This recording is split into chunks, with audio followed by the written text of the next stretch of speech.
Okay, so I go in and I come up and you've got your back to me, but you're really close and you're mumbling to yourself, and there's a backdrop or a front drop, right? There's a picture. You can see you're in a setting, and what I see are two mountain peaks, but it's funny because the coloring is more like it's a picture, because there's almost like purples, the muddy purples, I want to say. And I see it and I'm like, wow, that's kind of a new picture for Kim. And then you do this. It's kind of like what we play with screens. Okay, so then you do this and then the whole thing shifts. But it's like big, like if you stood outside. You're doing no. And then I come up to you and I'm like, so Kim, what are you doing? And you're like, I'll know it when I see it. And I said, okay. And then I said, well, what about that picture with the mountain? Like, what about that? And then you kind of come back and then they erupt. And you're like, yeah, but no. And then, so you're going this way, and then you're going that way, and you're saying, oh God, I'll know when I see, that's kind of, and you're kind of like, oh, you're talking to yourself, and I'm curious about all these different scenarios, really, settings. I said, so you're not finding it, and are you? And you're like, because there's just unlimited. And I said, you can go up and down too. You can scroll up. I just, where did I get that? Who the fuck knows where? You, obviously. And you were like, what? And I was like, you can scroll up and down. And you were like, oh my God. So then you do this. There's just these endless, more and more and more. Finally, there's a scene, and it's just space with all these stars. Just black space and white stars everywhere. And we're just standing up in space. You're like, huh?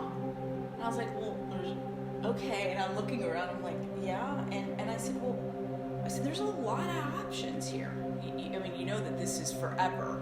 And you said, yeah. And I said, so how do you feel about that? And you said, I'm okay with that, because that's a lot to hold. And you said, yeah, but I'll know. I'll know when to stop the Rolodex, you could say. I'll just know. And then you showed me a really massive, large, it looked almost like a Ferris wheel, but it's a roulette wheel, but that's 3D. So I could see the sides. And you bring it over, it's massive. Like the size of this house or something. And you're standing on the side of it and it's spinning. And then you say, here. And you stick your hand in. And it stops. And you say, that's the one. I said, so you go with your knowing. You just know that that's one. And you said, yeah, I just know. I can feel it inside of me. I need to put my hand out. That's the one. And I was like, okay. I said, so I see what you're doing. Okay. And then that instrument's gone. And so we're in space, and I said, so how are you feeling about this? You said, this is interesting. It's almost like you like this scene because of its nothingness potential. Then we both see this, comet, shooting star, a movement in space that is, it's a bunch of light flying across, like you would see, a shooting star, like you see it moving, right? And you said, okay, I'm going to hop on that. And then next I'm watching you, and you're straddling this shooting star, comet, whatever you want to call this, whatever this is. And I said, what are you doing? And you said, well, this is it. I'll see where it lands. And then I said, how do you not get lost in this? I don't know if you said anything. But then the whole scene shifted. I was like, okay, so you understand enough to get yourself out of a scene, that any scene, that can be measured, that you could forget, like, part of what this whole forgetting thing. And you were like, yeah, it's so easy to get lost in the scene setting, because once you got on that comet or whatever, it was like, okay, now you're in it. Now you're in this scene, playing out this scene. And so that's when I was like, okay, now you're in it, right? And you're like, yeah, but you understand that you can get out of it as easy as you got into it. in which it is such a part of you, that I experience both in the unseen and in the seen, is a sense of the non-judgment piece. I mean, I think one of the pieces that you were showing me is that piece of yourself that is very well adjusted on this 3D Earth experience. That you brought it in, you've worked it, you've got it. It's kind of anchored in you.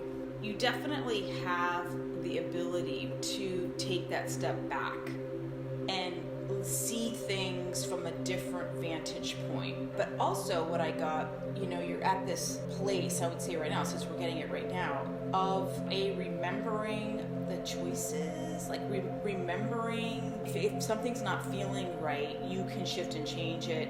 You can very simply, it's a very simple movement of even like if it's a roulette wheel of like just pushing it and it'll go and go and then you'll know when to stop it, or even just doing this. But I got the sense of, the limitation, maybe this is a moment where you can open yourself up to the way that you do make the choice, or the way that you do see and then know you make choices of movement or whatever, is that there's another way that has more options. How's that? There's another whole doorway open to you. Okay, now I see you in front of this thing that moves, and I see the ground that we're standing on. You're taking these images, you're crumpling them up. All I'm seeing is that you're taking paper, but there's something on the paper, and you're crumpling them up, and you're tossing it on the ground, and you've got another one, you're like, no, and you're crumpling it up. And I can tell you're kind of edging on frustration.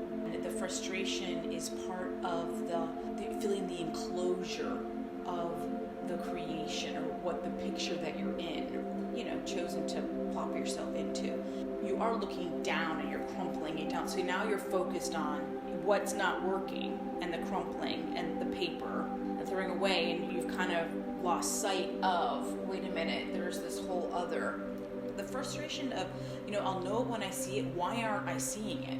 So you have both of these going on simultaneously in you. And so I can feel the being pulled from both sides, the uncomfortableness of that. Because I was like, hey, I thought we were up on that comet, kind of coming down. Like, I thought we were done with that screen. And you were just so focused on crumpling these scenes. So if we take that as the creative impulse, right?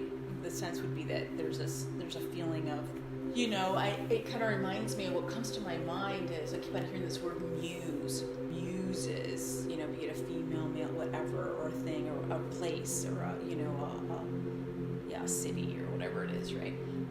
And the inspiration that comes from that. And so it feels the similar kind of being on that creative cusp, and the not quite seeing, it's not sinking in, it's not something's off feeling, and the need then for that inspiration, that muse, that something that I can focus on, aside from the fact that that's not it, which is a good thing. I mean, that's not it is a place of knowing that you know well. And the I know it's not this is a form of creation. The thing is that you're at that place where you could say almost at a crossroads. That's not enough for me. There's the frustration, and there's also the feeling, almost claustrophobic in that construction that you've created for yourself. The way out of it is going to be for, something absolutely new. So it may just be this, finding something that for you can be a muse. So the point is, I'm feeling the desire, the wonderment of creating a story that is not defined by this arc. It's not defined by this time construct. And again, there's absolutely no judgment from that in that place about the fact that there are all these people that want to live in this construct. And yet, there's also this idea, this feeling of it's so unnecessary. So basically, to go in with a clear intention to that dark space, and then align yourself with the space very specifically. So that would mean like really feeling into the empty, dark, really feeling like let that, and which is what we did. Like we stood there for what for me felt like, wow, some time of just taking in the space of nothing. But they were saying very clearly it's nothing and it's everything. So it's all of it. But the main thing is that you have to have a driver.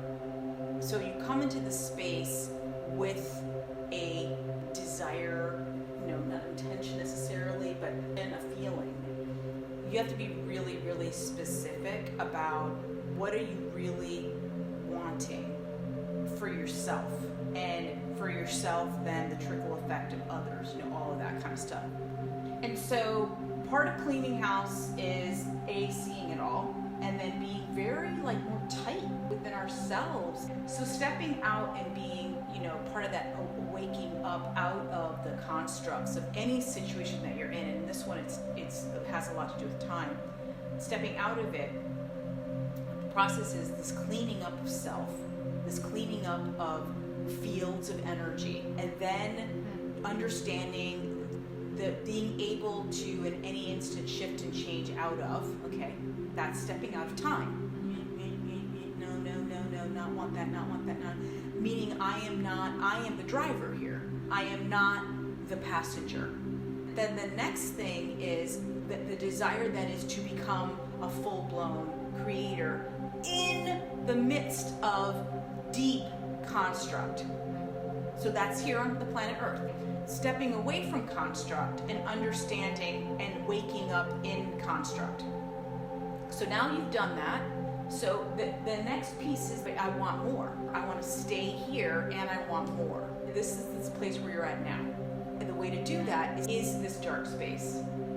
So in your mind's eye, in your meditation, you really envelop this desire in you of the more. Like, what is that? What am I really wanting to express? To make sure that you're not just recreating another arc or you're recreating another wheel. What does it feel like to be here without an arc? What does it mean to be here without time, beginning, end, seasons? What does it feel like in me? And then how can I bring that in a creative way? And that's basically that's when the comet comes. Something will then, that's the spark.